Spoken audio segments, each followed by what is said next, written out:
Somebody was assigned to bring chicken. Somebody was a ham.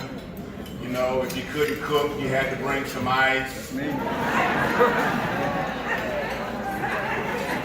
are all the ice people at?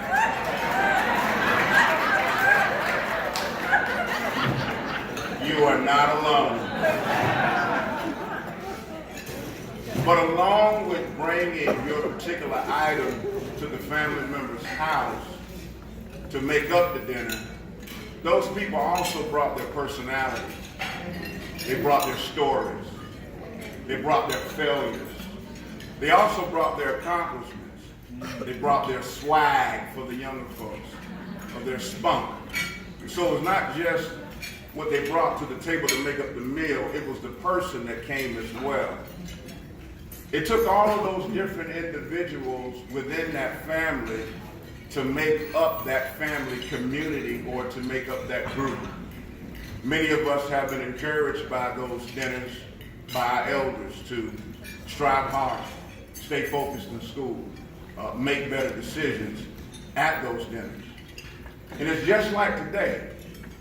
We're here, and there are many different people from many different areas in our community. I would be ignorant to think just because I am a born-again believer that that is the case for all of our community. We have people from many facets of life who believe different and live different. And what I want to do just for a few moments this afternoon is I want to take a blueprint from the scriptures and let us be able to see how we can take this blueprint and build our community better. A blueprint, our church just recently built a new building, and when that building was being built, we had to have blueprints.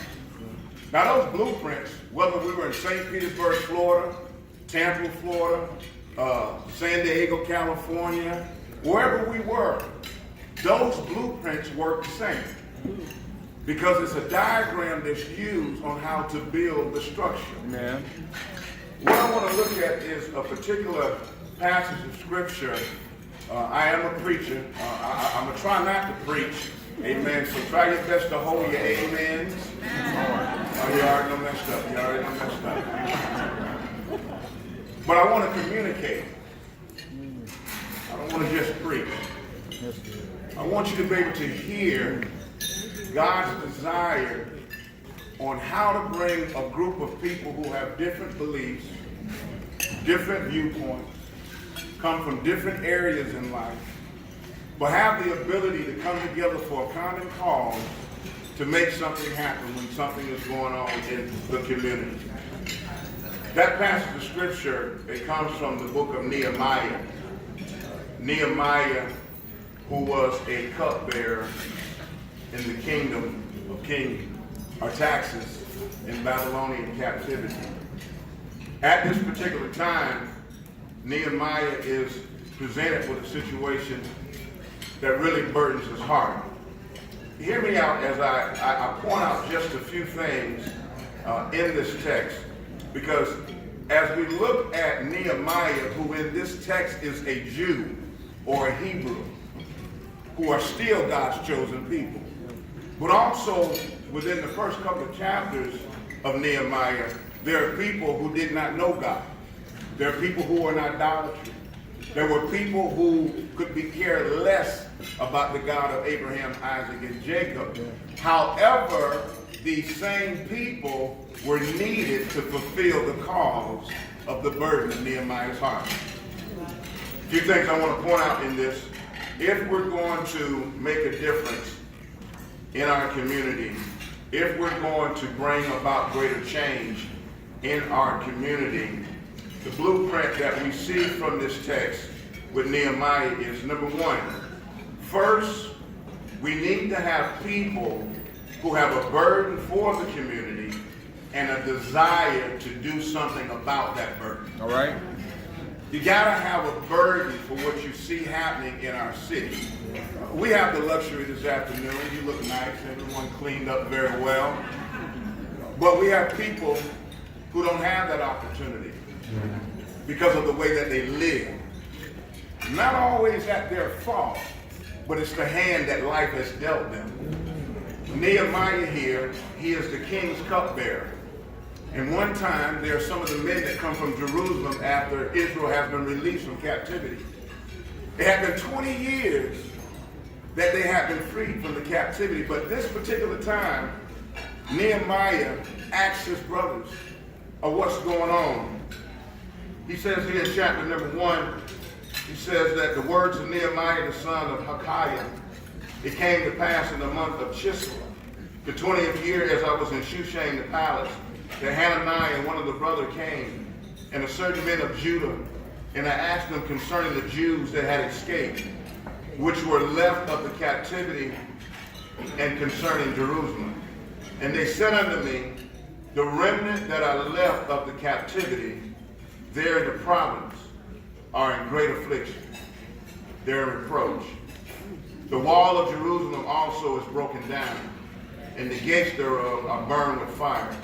And it came to pass, when I heard these words, that I sat down and I wept.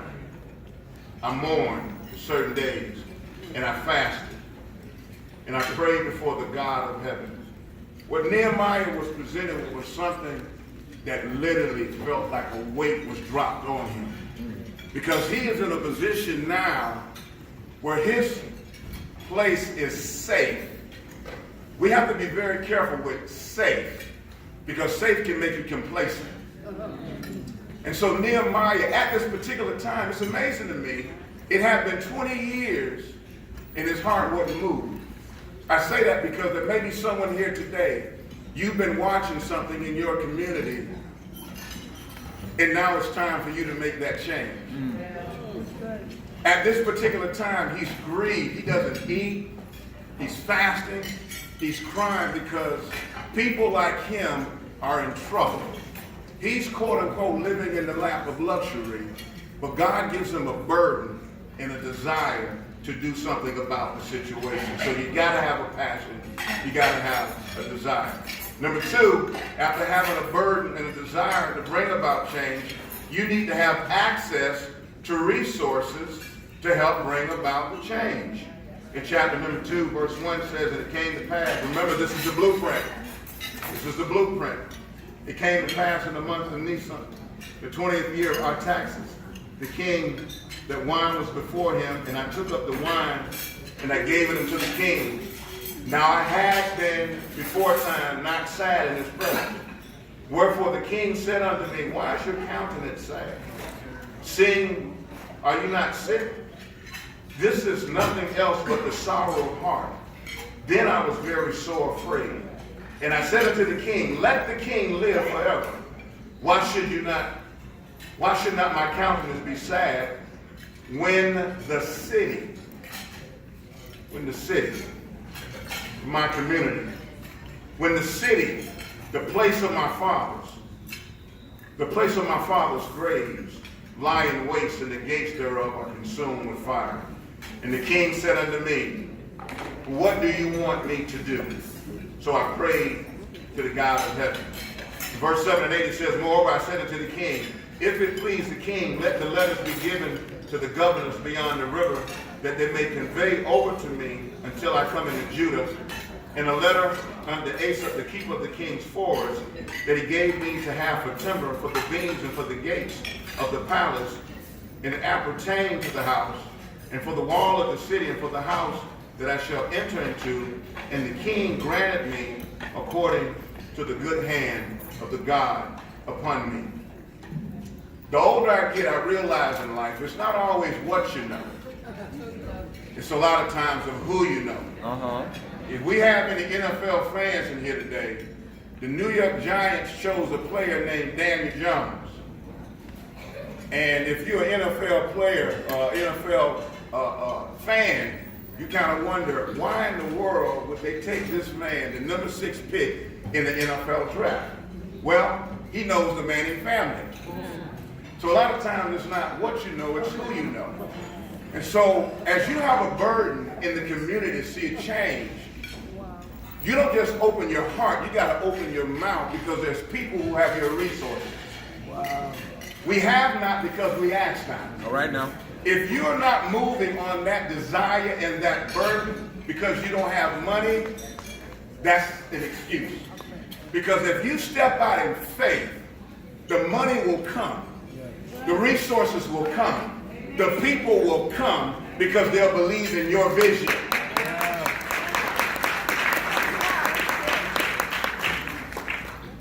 Thirdly, as my time is approaching, you want to respect the time.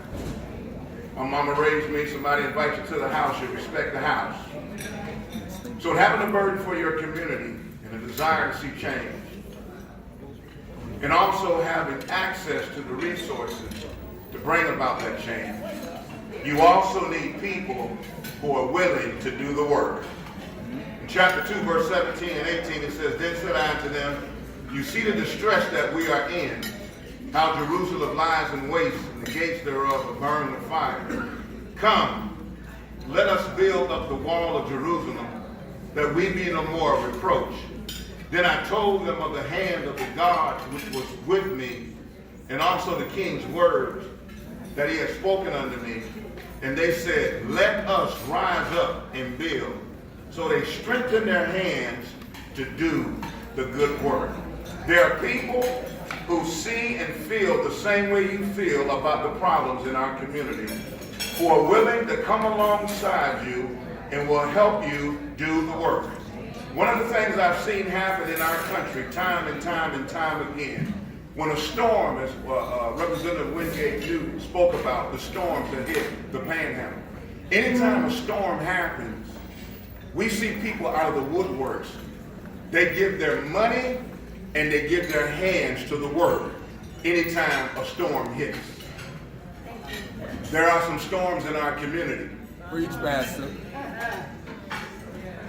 There are some changing winds in our community. There are some things that have been destroyed in our community. Well, what Nehemiah was going to do was going back to his community and rebuild the wall that protected his community. You have the ability, you have the opportunity now to allow the Lord to speak to your heart. Tomorrow is not promised. Today is a gift.